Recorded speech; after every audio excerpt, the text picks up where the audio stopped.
Have you ever gotten a recommendation off of BookTok, read it, and then thought, why is this popular? Because that is my life most of the time. So in today's video, I'm talking about 4 books that I read based off of BookTok's recommendations that I didn't particularly like or connect to, and then recommending books that are very similar in premise to those BookTok books, and kind of explaining why I think they're maybe a better recommendation than what is popular on BookTok. Now, if you did like any of the books that I'm saying I didn't really like, no big deal. You can still take these recommendations. Like I said, they're kind of similar to the original book, so hopefully you'll like them as well. First book that we're going to talk about that was popular on BookTok that I read is called 1000 Boy Kisses. This is by Tillie, and I'm not gonna lie, just based off of the title, like 60% of me was like cringing, and then the other 40% of me that loves rom-coms and cheesy books was kind of like, I don't know, I'll give it a try. So basically the plot of 1000 Boy Kisses is it's about a boy and a girl, and they're very connected throughout each other's life as they grow up. They're kind of like instant best friends when they meet when they're really little. Eventually the boy moves away and they decide to still kind of remain together, intertwined, but for whatever reason the girl cuts off contact, the boy comes back, and you find out why the girl cut off contact and kind of the end of their story. And I don't have any problems with that plot, but I have a lot of problems with how the book was written. The boy in the book, I can't even remember his name, I read this like a year ago, he was very oddly protective. He spoke like a barbarian, and I just got the complete and total ick from him. The girl in the book was really immature. She still wore bows in her hair at 18, which isn't like a huge deal, but like she made such a big deal of like, I'm so unique because I wear bows in my hair, that I just wanted to slap her. And then the whole conflict of the story was really cheesy, and the advice in the beginning of the book that the grandma gave the girl about writing down all of your 1000 kisses from someone was just odd. It was like her dying wish that her granddaughter write down 1000 kisses, and I was like, I don't think that's the dying advice I'm going to give to my relatives, but okay. So I just had a lot of problems with the overall book, but I saw potential there. So if you like the emotional side of 1000 Boy Kisses and you like that like gut punch feeling when you read a book, then I'm going to recommend Orbiting Jupiter. Orbiting Jupiter is a book that I read in one sitting. It's a very short book and it's very captivating. From the get-go, you're really immersed in the story. So the basic plot of Orbiting Jupiter is a boy who lives on a farm with his family, has kind of like a boring, idyllic life. All of a sudden, he's given a foster brother, and the foster brother is like really mysterious. He's really quiet. And the boy figures out the foster brother's backstory, and it's really tragic, and it's about love, and it's about families not treating you right, and then the ending will just make you sob. So if you like the emotional part, check out Orbiting Jupiter. It's a really short read. It really makes you think. It really hurts your heart, and it is a short read, but there's a lot in there. The next book from BookTok that I was recommended and just didn't really care for is called If He Had Been With Me. So the plot of If He Had Been With Me, it's about a girl named Autumn who grew up next door to a boy named Finn. She calls him Finny throughout the story, which is okay. It's kind of like Belly from Summer I Turned Pretty, where it's like, okay, that's a cute childhood nickname, but it's a little tiresome. So Autumn and Finny are best friends until they hit high school, where Autumn kind of veers off and then Finny veers off on a different path. So Autumn has this very much so like, I'm better than other girls, I'm not like other girls attitude, much like the character from 1000 Boy Kisses. Autumn wears tiaras in her hair and thinks that that makes her really unique and outrageous and special, and it was just odd throughout the book. Whereas Finny goes on the more like all-American traditional route. He hangs out with the popular kids, and even though they're best friends and their moms are still best friends, Autumn and Finny start to have like this great divide, and Autumn is kind of conflicted in how she feels about it. So it spans all 4 of their high school years and just kind of how they slowly start to come together. And then you find out something tragic happens. There's like a glimpse of it in the beginning of the book, and then you find out what led up to it at the end of the book. So there were parts of this that I really did enjoy. I gave it a 2 out of 5 stars, so it wasn't like super unreadable, but some parts of it were just so cringy, like the tiara thing. I think I just really didn't like Autumn, the main character, so that was my big problem with that one. So my recommendations that are a little bit better. So the first one is about childhood friends who end up turning into a pair, and their parents basically shipped them since they were kids, and that book is called The Pact by Jodi Picoult. And this one, if you're going into it expecting like a really sweet romance, it's not that. It does go through Emily and Chris's romantic story, but it also is very tragic. So you find out in the very beginning of The Pact that Emily shot herself and Chris didn't. So it was supposed to be like a double suicide, hence the pact. They were supposed to kill each other and commit suicide together, and it's the aftermath of only Emily's dead, did Chris do it? Like, there's a full court case, and I know that sounds very different than if he had been with me, but it's still the emotional tragedy gut punch. I like this book because it's a really interesting take on childhood friends turned relationship, and what happens when you feel all of the pressure from everyone, your parents saying like you guys have to stay together forever, and societal pressures. Jodi Picoult's books always leave me with like kind of like a drop jaw and silence. And then another book that's going to be a little bit lighter than The Pack is called Sweethearts by Sara Zarr. So Sweethearts is a book that came out in 2008. So just keep in mind there are a few outdated things in there, such as I am, and then they do use the R word once or twice as like an insult. And that's always kind of like, ugh. But unfortunately that was a little bit more normal in 2008. So the plot of Sweethearts is main characters Jennifer and Cameron. So Jennifer and Cameron were the outcast of their elementary school. Really they only had each other. They both had like very emotional childhoods. Jennifer had kind of an absentee mom who was working towards a better future for them, but in doing so Jennifer became like this latchkey kid, and she used food as a coping mechanism. And then we have Cameron, who comes from an abusive household, and you learn that really early. And really, they're very codependent on each other. But one day, Cameron just disappears. And Jennifer is left on her own. Everyone's really mean to Jennifer. They call her Fatifer. And Jennifer ends up moving, and at her new school, she reinvents herself and begins calling herself Jenna. But she's never forgotten her childhood sweetheart, her childhood best friend, Cameron. So when Cameron shows up on Jennifer's birthday, her whole world is upended, and she has to decide, does she want to stay this new version of herself where she kind of has it all? She has a boyfriend, she has a group of friends.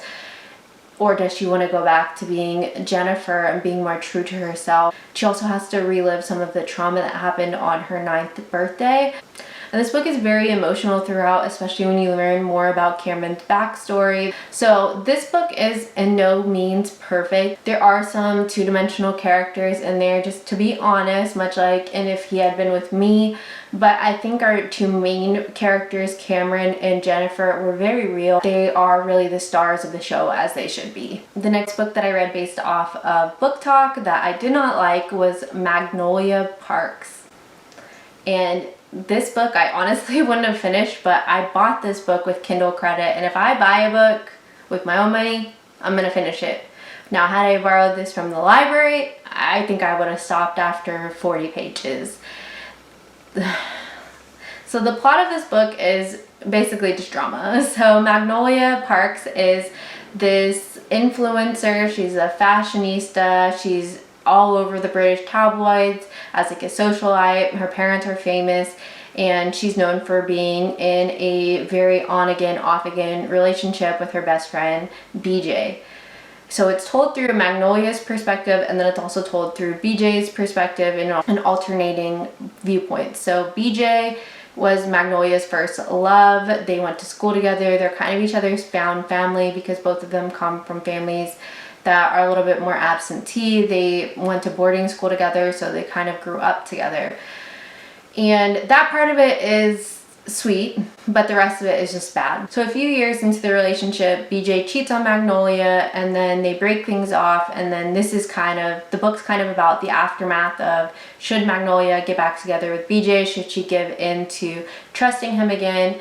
But my big problem with this book is BJ. He's horrible. There's no reason why Magnolia should ever trust him again. because he's constantly flaunting other women in Magnolia's face. And then Magnolia's not too great of a character herself. She's one of those characters that all of the guys love, but for seemingly no reason, all she talks about is clothes and people's appearances, and she just sucks. Both BJ and Magnolia, they suck. You know what? They can be together because they suck so much. Horrible. It's like, honestly, like an abusive relationship. But if you're into like Chuck and Blair from Gossip Girl show vibes, maybe you'll like this. I personally hated every moment of this and would never recommend it or have anyone read it again. Now, my two recommendations that I thought were similar and the back and forth and just the drama. The first one is called Tell Me Lies. I didn't honestly super love this book, but I got it.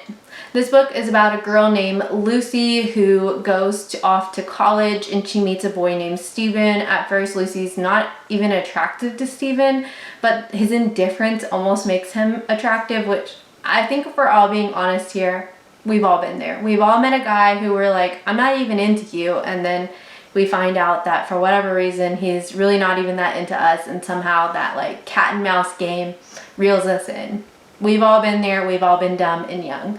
So this spans multiple years of Lucy's college life and even a little bit into her adult life of her going back and forth with Steven, how Steven keeps reeling her in. It's like that friend that you want to cut off because she's like, I'm back together with him. And you're like, why? Why? I've heard enough of this. But there is something about Steven's appeal that you kind of get but don't get. You see why Lucy's strung along. And it is that drama. There is a ridiculous storyline in Tell Me Lies that I didn't like, where it all like interconnected and it never would have made sense in the real world. So I don't really like that aspect, but I think as a character development of kind of the back and forth cat and mouse game, Steven and Lucy makes way more sense than Magnolia and BJ, and they're more fleshed out characters. Now, if you liked Magnolia Parks because you live for drama, say no more. You need to go back and you need to read the Gossip Girl series. Now, you're thinking, Gossip Girl, I've seen the show. It's so different.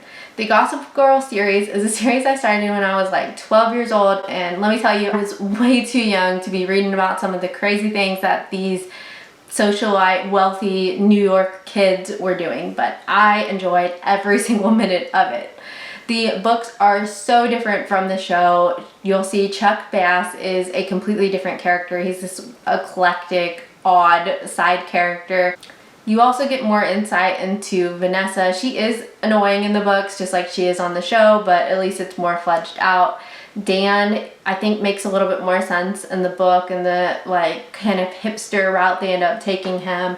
And then the main love triangle is going to be Blair, Nate, and Serena, and there is so much to unpack there, and every single book is just outrageous drama. I think Blair's always been my favorite character. I think that's an unpopular opinion when it comes to the books. I want to say Serena was always everyone's favorite, but she was just too perfect to me. I liked Blair and all of her insecurities and imperfections, and I love it.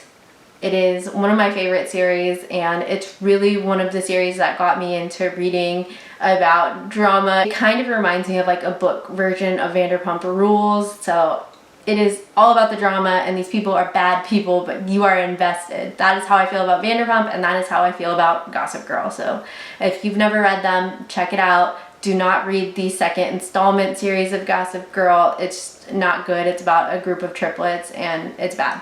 But I will say Jenny Humphrey gets her own spin-off series called the It Girl series, and she goes away to boarding school, and that series started my love of boarding school drama. And then the last book that I'm going to be talking about that I read off of BookTok's recommendations that I just did not like was called Every Summer After, and I'm going to group this in with another book that is very similar called Love in Other Words, which I also didn't like. Love in Other Words came first, but I think Every Summer After was more popular on its initial release than Love in Other Words, so I'm going to talk more about Every Summer After. So I read this book like a year ago, so if my summary isn't perfect, that's why. So this book follows Percy. Percy has like a vacation house with her parents that she grew up in, and next door on this vacation house are two brothers. She's initially attracted to both of them, but she forms a really strong friendship with one of the brothers, and they eventually get into a relationship, you find, and you kind of like, it's a back and forth timeline where you find out like what happened to get them into a relationship, what's happening with the older brother, and then what's happening in present day as Percy goes back finally to this town as an adult. And then you find out kind of what was the demise of the relationship, what happened after, and it's honestly just a lot of bad decisions, and the whole book could have been solved with a conversation, which is why I didn't like this book. I just felt like it was silly. Use the phone and call him. That's how I felt. We could have saved a lot of years. So that was my biggest problem with this book, is I just hate it when that's a plot point. It's like, if you would have just communicated, there would be no plot here. So, not a fan of that book. So the two books I have to recommend for every summer after, of course, the first book series trilogy I want to recommend is The Summer I Turned Pretty. This is a little bit more YA than Every Summer After. It doesn't have any smut scenes. Much like Gossip Girl, the books of The Summer I Turned Pretty are definitely different than the show. I watched the first season of The Summer I Turned Pretty show on Amazon, and I just haven't gotten around to the second season, but I can tell you just based off the first season, they're different. So the books are really fun. They're really fast reads. You get to see more into the Belly, Jeremiah, Conrad love triangle, and you get to see a lot of Susanna and Laurel's friendship, the moms. And they are silly, fast-paced reads, but I really enjoyed it. I enjoyed seeing Belly's growth throughout the series from book 1 to book 2. Book 3, I don't really want to talk about. Book 3 is not very good in my opinion. It does give you a satisfying conclusion in a way, but I think book 3 was just really rushed, and a lot of the characters make choices that don't really align with how they acted in book 1 and book 2. So no spoiler there, but just know book 3 is not my favorite. But book 1 and book 2 in The Summer I Turned Pretty trio, they're really peak YA gold in my opinion. You can see why Belly fell for both brothers. You can see how Susanna treats each son differently. Kind of more of the family dynamic in there. I will say Stephen, Belly's brother, is like barely a character in the books, whereas in the show he's more of a character. And then her friend Taylor is just really annoying in the books, whereas I think she's like a fan favorite in the series. So definitely some differences, but still an overall good read. And then the last book I'm going to recommend that was kind of similar to Every Summer After is called Summer Sisters by Judy Blume. And this is a story that is more about a friendship than romantic entanglement. So this follows two friends who are very different, Vix and Caitlin, and every single summer they go to Caitlin's summer house, and it really talks about how the two girls grow up together, how they experience first togethers, first boyfriends, first kisses, first like sexual experiences. And then there's like an act of betrayal between the two friends, and kind of the choices that Caitlin makes and how different they are. Caitlin's the free spirit, Vix is very much so gonna follow a clear path, and you get some other characters point of views in there as well. And it's a really interesting read in general about friendship. As someone who had a best friend who was very different from them growing up, I really related to it, and I just found it really touching. And then in the middle to latter half of the story, there's a lot of talk about first love and when it's okay to let your first love go. I found it to be a very touching book that will stick with you for a while. I hope you guys enjoyed this. Let me know if you've read any of these books before, if you have any recommendations that are similar to the books that I talked about. And if you guys did enjoy this video, please do hit the subscribe button and the thumbs up button. I will see you guys next video. Bye!